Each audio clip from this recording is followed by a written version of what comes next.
নমস্কার বন্ধুরা, শ্রাবণী রান্নাঘরে আপনাদের সবাইকে স্বাগত জানিয়ে আমি আবারও একটা রান্নার ভিডিও নিয়ে আপনাদের সামনে চলে এসেছি। আজকের আমি আপনাদের ছোলার ডাল দিয়ে একটা অসাধারণ রেসিপি বানিয়ে দেখাবো। আশা করি আপনাদের ভালো লাগবে। তার জন্য কিন্তু আমার পুরো ভিডিওটা আপনাদের দেখতে হবে। আর দেখা শুরু করার আগে একটা লাইক দেবেন, সুন্দর একটা কমেন্ট করবেন আর শেয়ার করতে ভুলবেন না। তাহলে চলুন আজকের আমি এই ছোলার ডাল দিয়ে কি বানাই সেটা আপনারা একবার দেখে নিন। রান্নাটা করার জন্য প্রথমে আমি এখানে দেখুন গ্যাসটা অন করে একটা কড়া বসিয়ে দিয়েছি। এইবারে আমি কড়ার মধ্যে দিয়ে দেব সর্ষের তেল। এখানে কিন্তু রান্নাটা আমি সর্ষের তেলেই করব। আপনারা কিন্তু চাইলে যে কোনো রান্নার তেলে করতে পারেন। দেখুন এবারে আমি এখানে প্রায় 3 চামচের মতো সর্ষের তেল দিয়ে দিয়েছি। তেলটাকে এবার একটু খুব ভালোভাবে গরম করে নেব। তেলটা আমার এখানে দেখুন গরম হয়ে গেছে। এইবারে আমি তেলের মধ্যে দিয়ে দেব আলু। এখানে আমি একটা মাঝারি সাইজের আলু একদম এইভাবে ছোট ছোট করে টুকরো করে রেখেছি। সেই আলুটা আমি তেলের মধ্যে দিয়ে দেব। আলুটা তেলের মধ্যে দিয়ে কিন্তু আলুটা প্রথম লাল করে একটু ভেজে নিতে হবে। আর আমি প্রতিদিনের মতো আজকেও আপনাদের বলবো যে আমার ভিডিওটা আপনারা প্লিজ টেনে টেনে দেখবেন না, পুরো ভিডিওটা দেখুন। আশা করি আপনাদের ভালোই লাগবে। দেখুন এখানে কিন্তু একটা মাঝারি থেকে একটু বড় সাইজের আলু আমি এখানে ছোট টুকরো করে কেটে রেখেছি। সেই আলুটা আমি তেলের মধ্যে দিয়ে দিয়েছি। আর তেলের মধ্যে কিন্তু আর কিছুই দিইনি, এই আলুটা দিয়ে এবারে আলুটাকে প্রথমে একটু লাল লাল করে ভেজে নেব। আলুটা আমার এখানে দেখুন লাল করে ভাজা হয়ে গেছে। এইবারে আমি আলুটাকে তুলে আলাদা করে রেখে দেব। আর এই রেসিপিটা কিন্তু আপনারা রুটি, লুচি, পরোটা, কচুরি যে কোনো কিছুর সাথে কিন্তু খেতে পারেন। খেতে কিন্তু অসম্ভব সুন্দর হয়।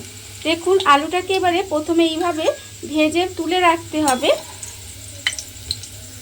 আলুটা আমি এখানে ভেজে আলাদা করে তুলে রেখে দিয়েছি। এবারে যে আলুর ভাজার তেলটা আছে ওই তেলের মধ্যেই রান্নাটা করব। দেখুন তেলের মধ্যে প্রথমে দিয়ে দেব একটা তেজপাতা আর দেব আমি এখানে একটা শুকনো লঙ্কা। তেজপাতা আর শুকনো লঙ্কাটা তেলের মধ্যে একটু নেড়েচেড়ে ভেজে নেব।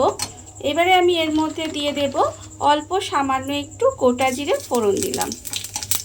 তেজপাতা, শুকনো লঙ্কার গোটা জিরেটা ফোড়নে দিয়ে একটু হালকা করে ভেজে নেব।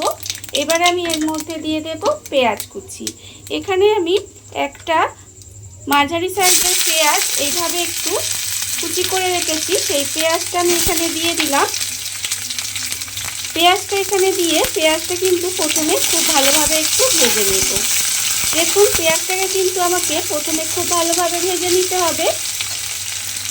পেঁয়াজটা আমি এখানে দেখুন খুব ভালোভাবে ভেজে নিয়েছি। পেঁয়াজটা কিন্তু এখানে আমার খুব ভালোভাবে ভাজা হয়ে গেছে। এইবারে আমি এর মধ্যে দিয়ে দেব 4 কোয়া রসুন। আমি এইভাবে ছোট ছোট করে কুচি করে রেখেছি, সেই রসুন কুচিটা আমি এর মধ্যে দিয়ে দিলাম। আর দেব আমি এখানে অল্প একটু আদা, একদম ছোট ছোট কুচি করে রেখেছি, সেই আদাটাও কিন্তু আমি এর মধ্যে দিয়ে দিলাম। আদা রসুনটা দিয়ে আবারও কিন্তু তেলের মধ্যে একটু ভাজা ভাজা করে নেব, যাতে এই আদা রসুনের কাঁচা গন্ধটা চলে যায়। দেখুন এখানে কিন্তু আমি খুব বেশি ভাজা করব না, জাস্ট অল্প একটু সময় নেড়েচেড়ে নেব, যাতে আদা রসুনের যে একটা কাঁচা গন্ধ থাকে সেটা চলে যায়। আমার কিন্তু আদা রসুনটা তেলের মধ্যে একটু ভাজা হয়ে গেছে। এইবারে আমি এর মধ্যে দিয়ে দেব টমেটো কুচি। এখানে আমি একটা মাঝারি সাইজের টমেটো একদম কুচি করে রেখেছি, সেই টমেটোটা আমি এখানে দিয়ে দিলাম। টমেটোটা দিয়ে কিন্তু এবারে খুব ভালোভাবে একটু তেলের মধ্যে এইভাবে একটু রান্না করে নেব। দেখুন টমেটোটা কিন্তু খুব ভালোভাবে মিশিয়ে আমি 2 থেকে 3 মিনিট মতো একটু এইভাবে রান্না করে নেব। টমেটোটা দিয়ে দেখুন এখানে আমি 2 মিনিট মতো এইভাবে একটু রান্না করে নিয়েছি। এইবারে আমি এর মধ্যে দিয়ে দেব গুঁড়ো মশলা। এখানে আমি গুঁড়ো মশলার মধ্যে রেখেছি দেখুন আন্দাজ মতো নুন, 1/2 চামচ হলুদের গুঁড়ো, 1/4 চামচ মতো লঙ্কার গুঁড়ো, 1/2 চামচ ধনের গুঁড়ো, 1/2 চামচ জিরের গুঁড়ো, 1/2 চামচ কাশ্মীরি লঙ্কার গুঁড়ো, আর রেখেছি আমি এখানে 1 চামচ চিনি। এই সমস্ত গুঁড়ো মশলাগুলো আমি এখানে দিয়ে দিলাম। এবারে আমি এর মধ্যে দিয়ে দেব অল্প সামান্য একটু জল। যেহেতু আমি গুঁড়ো মশলা দিয়েছি তাই আমি এখানে অল্প একটু জল দিলাম যাতে মশলাটা পুড়ে না যায়। দিয়ে এবারে মশলাটা খুব ভালোভাবে একটু কষিয়ে নিতে হবে। যতক্ষণ না পর্যন্ত মশলা থেকে তেলটা ছেড়ে দেয় ততক্ষণ পর্যন্ত কিন্তু এইভাবে একটু রান্না করে নিতে হবে। আর এই রেসিপিটা আমি এখানে পেঁয়াজ রসুন দিয়ে করছি। আপনারা চাইলে কিন্তু এটা নিরামিষভাবেও করতে পারেন, তাতেও কিন্তু খেতে ভীষণ সুন্দর হয়। শুধুমাত্র আপনারা এর মধ্যে পেঁয়াজ রসুনটা দেবেন না। আর হচ্ছে যখন ফোড়ন দেবেন, মানে শুকনো লঙ্কা, তেজপাতা, গোটা জিরে ফোড়ন দেবেন, তখন আপনারা একটু কিন্তু হিং দিয়ে দিতে পারেন। যদি আপনারা নিরামিষভাবে করেন তাহলে দেখবেন সেইভাবেও রান্নাটা করতে পারেন, তাতেও কিন্তু খেতে অসম্ভব সুন্দর হবে। এবারে দেখুন এইভাবে আমি মশলাটা একটু কষিয়ে নেব যতক্ষণ না পর্যন্ত মশলা থেকে তেলটা ছেড়ে দেয়। এভাবে গ্যাসটা লোতে দিয়ে একটু রান্না করে নেব। গ্যাসটা লোতে দিয়ে দেখুন আমি কিন্তু এইভাবে মশলাটা একটু কষিয়ে নিয়েছি। আর আপনারা দেখতেই পাচ্ছেন যে মশলা থেকে তেলটা ছেড়ে দিয়েছে। যখন দেখবেন এইভাবে মশলা থেকে তেলটা ছেড়ে দেবে তখন আমি এর মধ্যে দিয়ে দেব, দেখুন এখানে আমি রেখেছি 1 বাটি মতো ছোলার ডাল। আর ছোলার ডালটা কিন্তু আমি এখানে 5 থেকে 6 ঘন্টা মতো জলে ভিজিয়ে রেখেছিলাম, তারপরে ধুয়ে পরিষ্কার করে নিয়েছি। এইবারে দেখুন ছোলার ডালটা দিয়ে কিন্তু এইভাবে মশলার সঙ্গে আবারও একটু কষিয়ে নেব। আর ছোলার ডালটা দিয়ে যখন এইভাবে একটু মশলার সঙ্গে কষিয়ে নেব তখন কিন্তু আমি এর মধ্যে দিয়ে দেব কিছুটা ছোট সয়াবিন। এখানে দেখুন এই যে ছোট সয়াবিনগুলো, এগুলো কিন্তু খেতে ভীষণ ভালো হয়। আর এই কিছুটা ছোট সয়াবিন আমি এটাও কিন্তু জলে ভিজিয়ে রেখেছিলাম, সেই সয়াবিনগুলোও আমি এর মধ্যে দিয়ে দিলাম। দিয়ে এবার সয়াবিনটা আর ডালটা এইভাবে মশলার সঙ্গে দিয়ে খুব ভালোভাবে একটু প্রথমে কষিয়ে নেব। এইভাবে একটু খুব ভালোভাবে মশলার সঙ্গে কষিয়ে নিতে হবে। সয়াবিন আর ডালটা দিয়ে দেখুন মশলার সঙ্গে খুব ভালোভাবে একটু কষিয়ে নিয়েছি। এইভাবে ভালোভাবে কিন্তু একটু কষিয়ে নিয়ে রান্না করে নিতে হবে। এইবারে আমি এর মধ্যে দিয়ে দেব, দেখুন যে আলুটা আমি এখানে আগে থেকে ভেজে রেখেছিলাম সেই আলুটাও কিন্তু এর মধ্যে দিয়ে দিলাম। আলুটাও দিয়ে কিন্তু আবারও খুব ভালোভাবে এইভাবে একটু কষিয়ে নেব।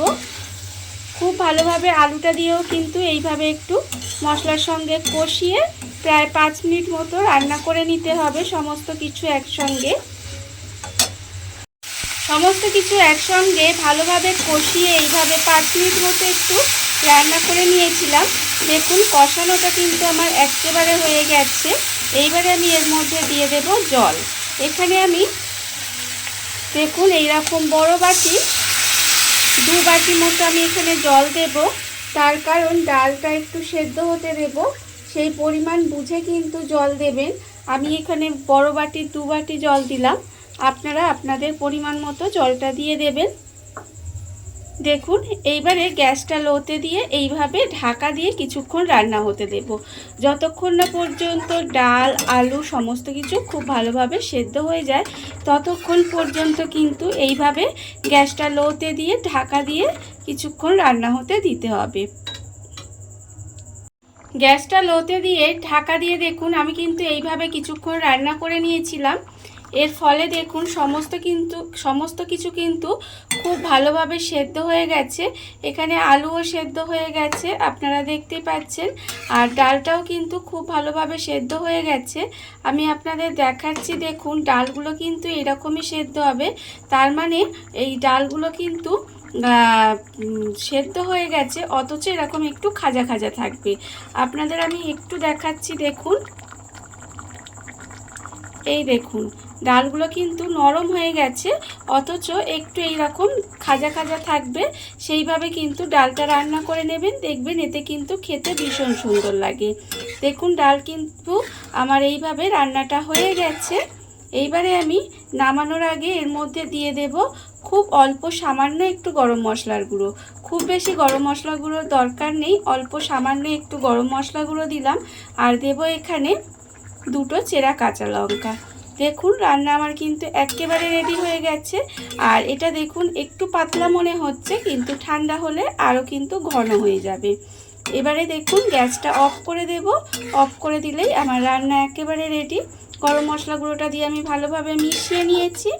এইবারে আমি গ্যাসটা অফ করে কিছুক্ষণ ঢাকা দিয়ে রেখে দিলেই কিন্তু রান্না একেবারে রেডি হয়ে যাবে। দেখুন বন্ধুরা বাড়িতে থাকা কত অল্প উপকরণে কত অল্প সময় কত সুন্দর একটা ছোলার ডালের রেসিপি তৈরি হয়ে গেছে, আপনারা দেখতেই পেলেন। আর এটা কিন্তু আমি আগেও বলেছি, রুটি, লুচি, পরোটা যে কোনো কিছুর সাথেই আপনারা খাবেন, দেখবেন অসম্ভব সুন্দর খেতে হয়। এইভাবে আপনারাও একদিন হলেও বাড়িতে বানিয়ে দেখতে পারেন। আর এই ভিডিওটা যদি আপনাদের ভালো লেগে থাকে, আপনারা যদি ফেসবুক থেকে দেখে থাকেন পেজটি ফলো করে দেওয়ার অনুরোধ রইল। আর যদি ইউটিউব থেকে দেখে থাকেন চ্যানেলটি সাবস্ক্রাইব করে নেওয়ার অনুরোধ রইল। তাহলে চলুন ভিডিওটা আমি এখানেই শেষ করছি। আপনারা সবাই ভালো থাকবেন, সুস্থ থাকবেন। আবারও হাজির হব নতুন কোনো রান্না নিয়ে।